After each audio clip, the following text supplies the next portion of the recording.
KTN News, kaunti ya Nyeri. Sekta ya elimu inakabiliwa na changamoto kubwa kutokana na kuchelewa kwa ujenzi wa madarasa hasa ya kufanikisha elimu ya sekondari msingi yani JSS. Kwa sasa inaripotiwa kuwa ni madarasa 3500 tu yatakayokamilika ndani ya miezi 4 ijayo. Changamoto hii inazidishwa na taarifa zinazokinzana kutoka kwa Wizara ya Elimu kuhusu ufadhili wa vyuo vikuu, jambo linalozua wasiwasi mkubwa katika sekta ya elimu. Wasiwasi mkubwa umetanda kuhusu uwezo wa kuhimili idadi ya wanafunzi wanaotarajiwa kujiunga na gredi ya 9 ya shule za sekondari msingi mwaka ujao. Serikali imepanga kujenga madarasa 3500 ndani ya miezi 4 ijayo ili kukabiliana na idadi hiyo.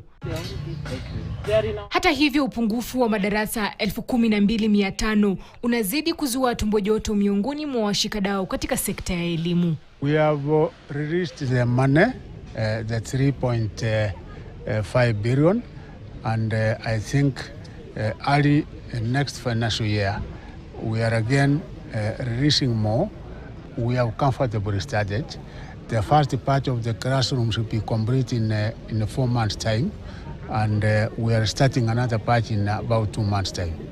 By the end of the year, December, we should have done between 16,000 and 18,000 classrooms. Hata hivyo, kuhusu swala tata la ufadhili wa elimu ya vyuo vikuu, Waziri wa Elimu Ezekiel Machogu amesisitiza kwamba serikali imetoa fedha zinazohitajika. If you look at the total amount that was allocated this financial year, and so far what we have been able to get in terms of exchequer release, government has been able to do very well. I might not be able to give you the exact figures as of now, but our universities, the Vice Chancellors are here. Even sometime in May, we were able to release exchequer.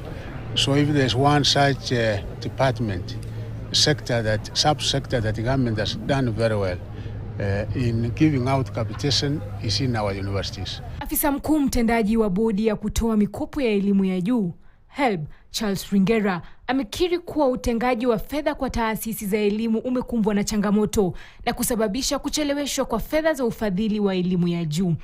Taarifa inaonekana kukinzana na ya Waziri Machogu. Scholarship and loans from University Fund, HELB, and also State Department of TVET have significantly impacted in terms of operations of higher learning institutions, because remember, we fund the students, and this has caused disruption and also financial strain. These delays particularly have been problematic as the funds are released in quarters, because that exchequer is normally released under capitated basis, and most of the funds are released midway through the academic year. The delays in scholarship, loans, and loans disbursement also affect the students who depend on the funds for purposes of their upkeep when they're in school. Ann Musungu, KTN News, Nairobi. Siku chache baada ya mahakama ya